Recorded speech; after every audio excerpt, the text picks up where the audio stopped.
Hello everyone, welcome to Asking the Best Questions.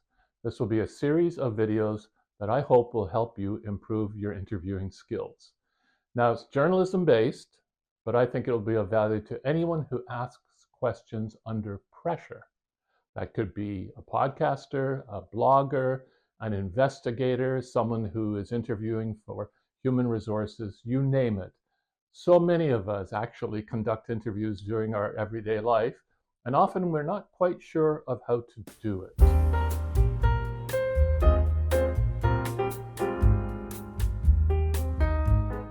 Now, my background and the reason that I'm offering these videos is that I've worked in journalism and all kinds of other areas for many, many decades. I've written 2 books on interviewing. I used to be the interviewing trainer for CBC Radio and Television, and I pretty well do interviews almost every day of my life, for broadcast, for magazine articles, for nonfiction books, even for plays that I've written.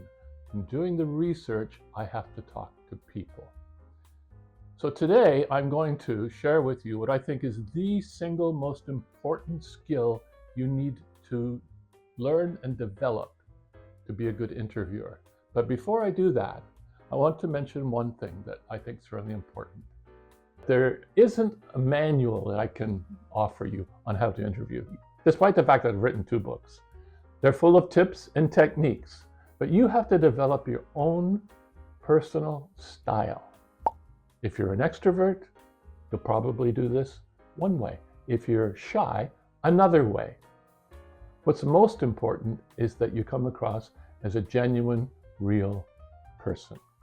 Now, what do I think is the most important skill for interviewers? Listening. Why listening? Is there any communication skill that most of us do more poorly? I think it's the weakest communication skill. People constantly say to others, "You're not listening to me." Parents to their children, couples to each other, bosses, employers, teachers, students. We're constantly telling each other that we're not listening. But we all desperately want to be listened to. You know, in my first book, I wrote the following. If I could write only one sentence about interviewing, it would be this: the more deeply you listen, the better people will speak. In other words, you actually have an impact on how the other person communicates. It's not an absolute equation, but just imagine this. You're making a presentation in a room and everyone goes on their phone. It'll affect you. It'll stop you probably. Or you're telling something to a person, a friend, something deeply personal, and they're looking away, they're checking out what's going on in the room. You might just stop and say, "What's going on? Why are you not listening to me? Well, why are you so distracted?" Which is one of the main reasons that we don't listen well. We get distracted. Or we're lazy. We let the recording device do the listening for us.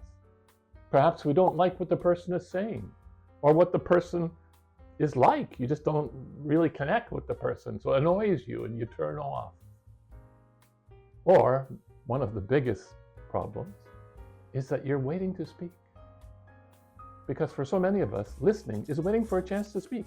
Someone is telling you, "Oh my God, I had the worst experience at work. My boss just was horrible." And we're going, "Yeah, I understand completely." And at the same time, we're downloading one of our worst experiences with bosses, and we're waiting for a chance for the person to take a breath and say, "Yeah, you know what? I completely understand.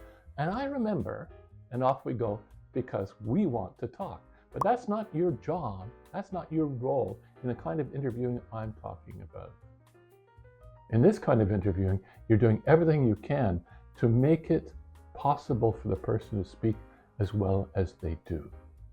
There's also another really important reason why you should listen well. Because if you don't, you might miss things that you have to follow up on. I'm occasionally interviewed. I remember one time a young man was interviewing me about my career. And I told him that my first job was on a CBC radio program that forever changed how CBC radio actually functioned. And his next question was nothing to do with what I just said. I'd offered him a chance to ask me, well, what was that? The answer? I worked on the first radio program public affairs program, a morning show that didn't have any commercials. But CBC Radio back in the day used to have commercials. Our program forever changed CBC Radio because after us, all commercials were dropped. He lost out on that anecdote because he wasn't listening. He had a list of questions. And after I finished question 1, he wanted to move to question 2. He wasn't really present. So what can we do about improving our listening skills? There's no easy solution. The one thing I say is that you have to will yourself to listen. So when you find yourself drifting off, pull yourself back and start listening again. And do that every time you find yourself not paying attention. And over time, you will likely train yourself to listen better. The other thing that you can do is you can practice. Practice with friends, family, anyone in social situations. And in doing so, you'll become a better interviewer. You'll probably also become a better person. And that's a very great benefit that listening well can bring to all.